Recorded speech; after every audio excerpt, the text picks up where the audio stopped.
नमस्कार दोस्तों and welcome back to your channel legal entertainment. तो कौन होगा next super power, China, India या और कोई?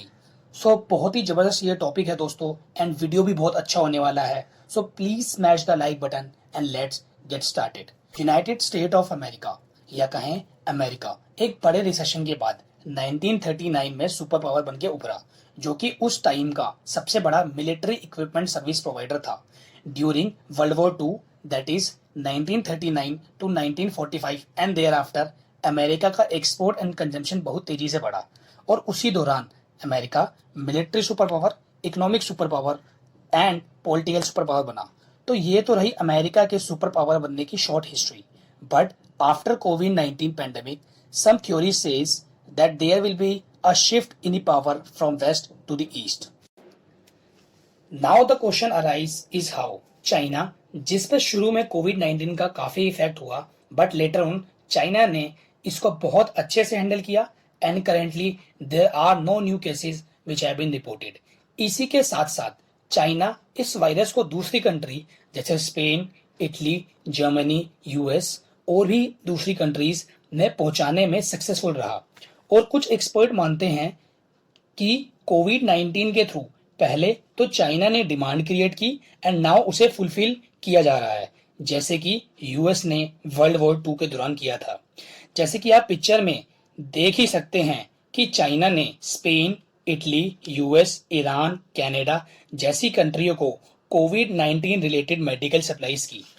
2010 में वर्ल्ड का हर 3 में से एक प्रोडक्ट मेड इन चाइना हो गया। However, due to massive increase in labour cost, अब कंपनीज उस कॉस्ट पर प्रोडक्ट नहीं बना पा रही हैं जिस कॉस्ट पे वो पहले बनाया करती थी। अब बात करें लेबर वेज की, 1990 में चाइना का एवरेज लेबर वेज $150 हुआ करता था, जो अब बढ़ के 2020 में $13,500 हो गया है। अब ये सब देख के तो लगता है कि चाइना ही नेक्स्ट सुपर पावर होने वाला है। बट वेट, एक्सपर्ट मानते हैं कि चाइना ने कोविड-19 को एक बायोलॉजिकल वेपन के रूप में यूज किया है।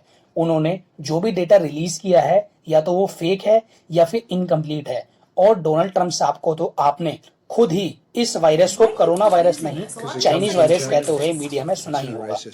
ऐसे बहुत से आर्टिकल और न्यूज भी हैं लोग दोस्तों जो कि ये कंफर्म करते हैं कि जो भी डेटा चाइना ने रिलीज किया है या तो वो फेक है या फिर इनकरेक्ट है। So if not China then who? Now this is very interesting. अगर companies not fully but partially अपने ऑपरेशन को चाइना से दूसरी कंट्री में शिफ्ट करती हैं, तो कौन होगी वो बेनिफिशियरी कंट्री? दोस्तों, मुझे लगता है फर्स्ट एशियन कंट्री जिसको इसका सबसे ज्यादा बेनिफिट होगा वो होगी Vietnam. This is due to shifting of few giants from China to Vietnam. Last 2 decades में इस कंट्री में एक इकोनॉमिक बूम सा आ गया है। लास्ट 2 डिकेड्स में वियतनाम के मैन्युफैक्चरिंग सेक्टर ने बहुत तेजी दिखाई है। वियतनाम की पर कैपिटा इनकम जो कि 2010 में $390 हुआ करती थी, अब वो बढ़ के 2020 में $3,000 हो गई है। और हिस्ट्री में ऐसा पहली बार हुआ है दोस्तों कि किसी कंट्री ने मात्र 20 इयर्स में इतनी तेजी से डेवलपमेंट किया हो। लास्ट 2 इयर्स में एक और कंट्री है जिसको shifting of operation from China to other country में सबसे ज्यादा बेनिफिट हुआ है और वो है मेक्सिको। एक सर्वे में ये पता चला है कि हर 3 में से 2 कंपनीज अपने ऑपरेशंस को not completely but partially Mexico में आने वाले 2 सालों में शिफ्ट कर सकती हैं। अब ये हो ना हो, बट 2017 से अभी तक मेक्सिको ने यूएस यानी कि अमेरिका को चाइना से ज्यादा मटेरियल एक्सपोर्ट किया है and it is still increasing. दोस्तों, अब बात करते हैं थर्ड कंट्री की। Any guesses? यस दोस्तों, it is none other than our India. India world की सेकंड लार्जेस्ट पॉपुलेटेड कंट्री है, but as against China it is more dependent on agriculture society with still poor infrastructure. बात करें GDP per capita income की, तो 2002 में India की GDP per capita income जो कि $417 थी, वो अब 2020 में बढ़कर $2,100 हो गई है। इंडिया की मोस्टली इनकम मैन्युफैक्चरिंग सेक्टर से नहीं बल्कि सर्विस इंडस्ट्री, रिटेल इंडस्ट्री और आईटी इंडस्ट्री से आती है। हाउएवर, 2014 में मोबाइल एंड कंपोनेंट मैन्युफैक्चरिंग अगर वो इंडिया में की जाती है को बजट में एक स्पेशल पुश दिया गया and due to this India become the second largest mobile manufacturing country in the world. और दोस्तों एप्पल ने भी इंडिया में एक बहुत बड़ा इन्वेस्टमेंट डाला है। हाउएवर अभी भी इंडिया के इंफ्रास्ट्रक्चर और दूसरी चीजों पे काफी काम होना बाकी है, जिससे कि वो आने वाले टाइम में एक मैन्युफैक्चरिंग हब बन सके।